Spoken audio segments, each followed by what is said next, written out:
Champions ട്രോഫിയുടെ അടുത്ത semi final നടക്കാനിരിക്കെ, അതായത് ന്യൂസിലാൻഡും south ആഫ്രിക്കയും തമ്മിലുള്ള സെമി ഫൈനൽ ഇന്നാണ് നടക്കാനിരുന്നത്. കഴിഞ്ഞ ദിവസം ഇന്ത്യ ഫൈനലിൽ കയറിയിരുന്നു. ഇനി ദുബായിൽ വെച്ചാണ് ഫൈനൽ നടക്കുന്നത്. അത് വലിയൊരു ആശ്വാസമാണ്. കാരണം വേറൊന്നുമല്ല, ഇന്ന് സെമി ഫൈനൽ നടക്കാനിരിക്കുന്ന ഈ സാഹചര്യത്തിൽ ഒരു വമ്പൻ ഭീകരാക്രമണം അല്ലെങ്കിൽ ചാവേർ ആക്രമണം പാകിസ്ഥാനിലെ പെഷവാറിൽ ഖൈബർ പഖ്തൂൺഖ്വ മേഖലയിൽ നടന്നിരിക്കുന്നു എന്ന വമ്പൻ റിപ്പോർട്ടാണ് ഇപ്പോൾ പുറത്തു വരുന്നത്. കുട്ടികൾ ഉൾപ്പെടെ 12 പേരാണ് ഈ ചാവേർ ആക്രമണത്തിൽ മരണപ്പെട്ടത് എന്ന റിപ്പോർട്ടുകൾ ഇപ്പോൾ പുറത്തു വരുന്നു. പാകിസ്ഥാൻ ആകെ വിറച്ചിരിക്കുകയാണ്. ഇതിൽ 6 ഭീകരവാദികളെ പാകിസ്ഥാൻ വധിച്ചു എന്നാണ് നമുക്ക് മനസ്സിലാക്കാൻ സാധിക്കുന്നത്. നേരത്തെ ഇന്ത്യ എപ്പോഴും പാകിസ്ഥാനോട് പറയുന്ന ഒരു കാര്യമുണ്ട്, അതായത് ഇന്ത്യയിലേക്ക് ഭീകരവാദം കയറ്റി അയക്കുന്നത് പാകിസ്ഥാനാണ് എന്ന്. അതേ ഭീകരവാദത്തിൻ്റെ രുചിയാണ് ഇപ്പോൾ പാകിസ്ഥാൻ നുകരുന്നത് എന്നുള്ളതാണ് പ്രധാനപ്പെട്ട ഒരു കാര്യം. അവർക്ക് സ്വസ്ഥമായി പുറത്തിറങ്ങാൻ വയ്യ, സ്വസ്ഥമായി സഞ്ചരിക്കാൻ വയ്യ, ഒരു കൃത്യമായിട്ടൊരു ഫെസ്റ്റിവൽ പോലും അല്ലെങ്കിൽ കൃത്യമായിട്ട് ഒരു ക്രിക്കറ്റ് ലീഗ് പോലും സംഘടിപ്പിക്കാൻ കഴിയാത്തൊരു സാഹചര്യത്തിലേക്ക് പാകിസ്ഥാൻ പോവുകയാണ്. പൂർണ്ണമായും ഭീകരവാദം പാകിസ്ഥാനെ കീഴടക്കുന്ന രീതിയിലേക്കാണ് കാര്യങ്ങളുടെ പോക്ക്. പെഷവാറിൽ കഴിഞ്ഞ ദിവസം ചൊവ്വാഴ്ച വടക്ക് പടിഞ്ഞാറൻ പാകിസ്ഥാനിലെ ബന്നുവിലുള്ള പ്രധാന കണ്ടോൺമെന്റിന്റെ അതിർത്തി മതിലിലേക്കാണ് സ്ഫോടക വസ്തുക്കൾ നിറച്ച 2 വാഹനങ്ങൾ ഇടിച്ചു കയറ്റി 4 കുട്ടികൾ ഉൾപ്പെടെ 12 പേർ ഇപ്പോൾ കൊല്ലപ്പെട്ടതായിട്ടുള്ള റിപ്പോർട്ടുകൾ വരുന്നത്. അതേസമയം ധാരാളം ആൾക്കാർക്ക്, അതായത് കണക്ക് പോലും പുറത്തു വന്നിട്ടില്ല, ധാരാളം ആൾക്കാർക്ക് അവിടെ പരിക്കേൽക്കുകയും ചെയ്യുന്നു. മരണസംഖ്യ ഉയരുന്നു എന്ന റിപ്പോർട്ടുകൾ ഇപ്പോൾ പുറത്തു വരുന്നുണ്ട്.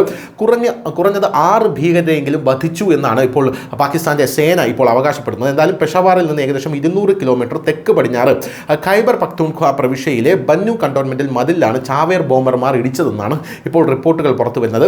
ഹാഫിസ് ഗുൽ ബഹാദൂറുമായി ബന്ധപ്പെട്ട അധികം അറിയപ്പെടാത്ത ജെയ്ഷ് അൽ ഫുർസാൻ ഒരു പ്രസ്താവനയിൽ ബന്നുവിലെ ആക്രമണം ഇത് ഞങ്ങളാണ് ചെയ്തത് എന്നാണ് പറഞ്ഞത്. തെഹ്രീക്ക് താലിബാൻ പാകിസ്ഥാനിലെ നിരവധി വിഭാഗങ്ങളിൽ ഒന്നാണ് ഈ സംഘം എന്നുള്ളതാണ് വേറൊരു പ്രധാനപ്പെട്ട കാര്യം. ബന്നുവിലെ DHQ ഹോസ്പിറ്റലിൻ്റെ വക്താവ് ഡോക്ടർ ന്യൂമാൻ പറയുന്നത് ബന്നു കണ്ടോൺമെന്റ് ചാവേർ സ്ഫോടനത്തിൽ 12 സാധാരണക്കാരാണ് കൊല്ലപ്പെട്ടത് എന്നുള്ളതാണ്.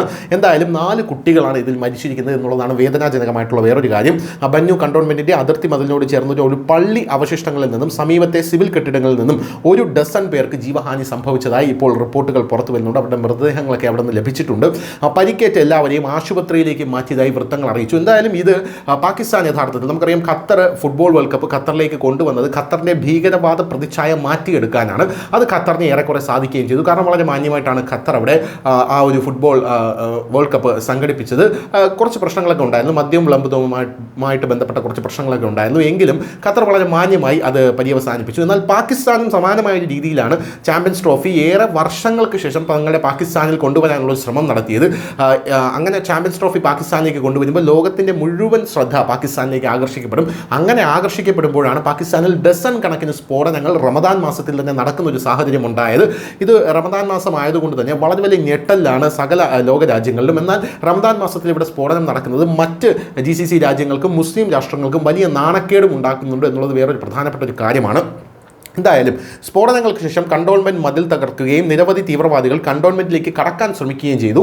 എന്നിരുന്നാലും കുറഞ്ഞത് 6 പേരെങ്കിലും വധിച്ചു എന്നും മനസ്സിലാവുന്നു. എല്ലാ തീവ്രവാദികളെയും ഇല്ലാതാക്കുന്നതുവരെ ക്ലിയറൻസ് പ്രവർത്തനം തുടരുമെന്നാണ് സുരക്ഷാ വൃത്തങ്ങൾ ഇപ്പോൾ അറിയിച്ചിരിക്കുന്നത്. അതേസമയം ഖൈബർ പഖ്തൂൺഖ്വയിലെ മുഖ്യമന്ത്രിയായിട്ടുള്ള അലി അമീൻ ഗന്ധാപൂർ ബന്നു സ്ഫോടനത്തെ അപലപിക്കുകയും സംഭവത്തെക്കുറിച്ചുള്ള റിപ്പോർട്ടുകൾ തേടുകയും ചെയ്തിട്ടുണ്ട് എന്ന് നമുക്ക് മനസ്സിലാകുന്നു. News desk, news India Malayalam.